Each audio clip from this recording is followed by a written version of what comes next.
Salut à tous, j'espère que vous allez bien. Alors aujourd'hui en me levant, je pensais que j'allais voir une information comme quoi la CEDEAO finalement a envoyé ses soldats qui sont arrivés au Niger et qui ont attaqué.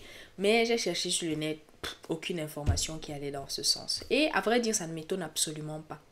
Ça ne m'étonne absolument pas parce que tout ça c'était du bluff ou c'est du bluff.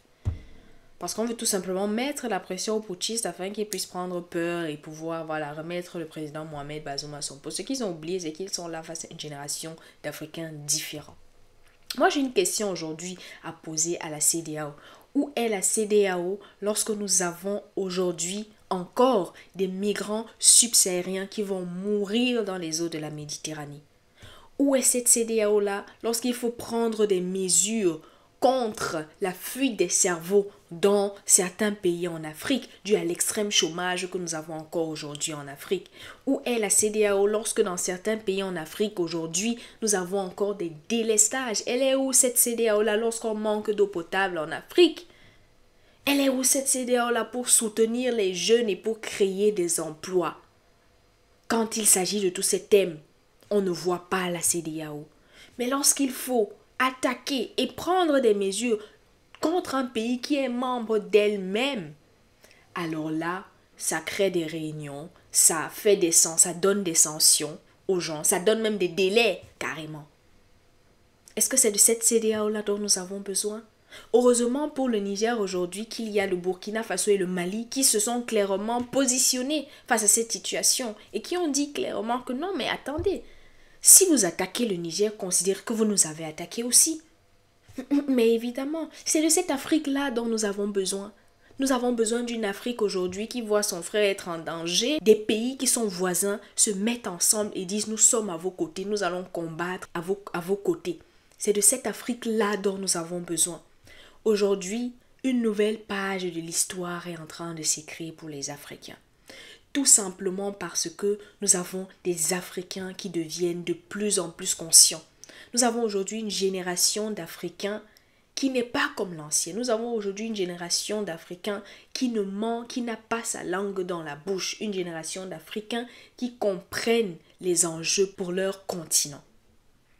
Nous sommes face aujourd'hui à une génération d'Africains qui veulent remettre les pendules à l'heure. Nous sommes face à une génération d'Africains aujourd'hui qui veulent redonner à l'Afrique sa place, la place qu'elle mérite depuis des centaines d'années aujourd'hui.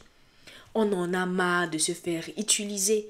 On en a marre de toujours être en train de souffrir pendant que les autres profitent. Quand nous avons aujourd'hui un peuple du Niger qui décide d'enlever un président qu'ils considèrent être une marionnette pour l'Occident à la tête du pays, on les traite de milices. Mais lorsque nous avons en Occident le peuple qui se lève pour combattre quelque chose, on les appelle les patriotes. Est-ce que vous voyez un peu comment on est en train de tourner les choses? Quand c'est pour les Africains, c'est les milices. Quand c'est pour vous, ce sont des patriotes, n'est-ce pas?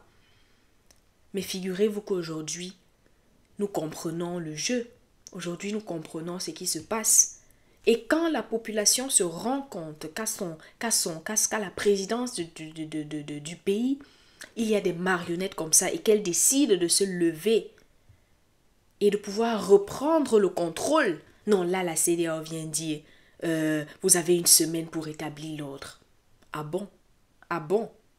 Ok. Aujourd'hui, il est temps pour l'Afrique de reprendre son indépendance.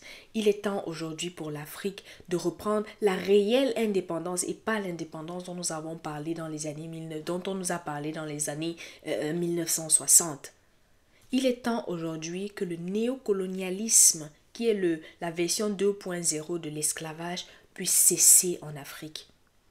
C'est bien beau de voir les pays en Afrique, du moins les pays africains, se réunir par exemple pour le sommet Russie-Afrique.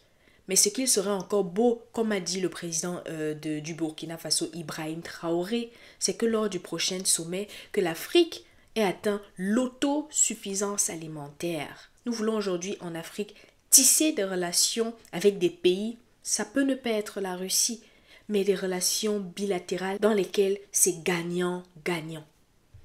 Nous ne voulons plus être dans des relations telles que celles que nous avions eues. Hein, je préfère mettre ça comme ça. Nous avions eu avec la France de paternalisme et de patriarcat. Où c'est tout pour eux et rien pour les autres. Ils nous ont assez pillés et il est temps aujourd'hui pour l'Afrique d'écrire une nouvelle page de son histoire. Parce qu'aujourd'hui, l'Afrique n'est même pas encore réveillée. Ça, c'est une toute petite partie de l'Afrique qui est en train de bouger un peu. Les choses sont un peu en train de bouger dans une toute petite partie de l'Afrique que la France est déjà en train de trembler. Quand sera-t-il, quand ça sera toute l'Afrique qui va bouger? Comment est-ce que la France va faire? Elle tremble aujourd'hui parce que ses intérêts sont menacés. C'est pour cela que la France se trompe, parce que ses intérêts sont menacés. Parce que si aujourd'hui l'Afrique est sous-développée, c'est bien parce que la France est développée. C'est bien parce que l'Occident est développé. Parce que quelqu'un a dit un jour, le malheur des uns fait le bonheur des autres. Le malheur des uns fait le bonheur des autres. Si la France est développée aujourd'hui, c'est parce qu'ils sont arrivés, ils sont partis construire leur pays. Vous vous rendez compte qu'on vient en Afrique, on prend une ressource, on prend une matière première, ils vont la transformer et on revient vous vendre ça à des prix que tu ne comprends même pas, alors que la matière première vient de ton pays. Il est temps que ces relations-là changent. Aujourd'hui en Afrique, nous voulons changer la donne. Et ça me réjouit aujourd'hui de savoir que nous sommes là face à une génération d'Africains qui a décidé de mettre le poing sur la table et de dire trop, c'est trop. Stop au néocolonialisme. Stop au néocolonialisme. En tout cas, voilà ce que j'avais à partager aujourd'hui avec vous dans cette vidéo. Dites-moi ce que vous en pensez dans les commentaires. Qu'est-ce que vous en pensez de la situation qui se passe au Niger? Est-ce que vous pensez que c'est la meilleure façon d'agir? Qu'est-ce que vous pensez de la CEDEAO? Qu'est-ce que vous pensez de la France? Faites-le moi savoir dans les commentaires et je me ferai un plaisir de vous répondre comme d'habitude.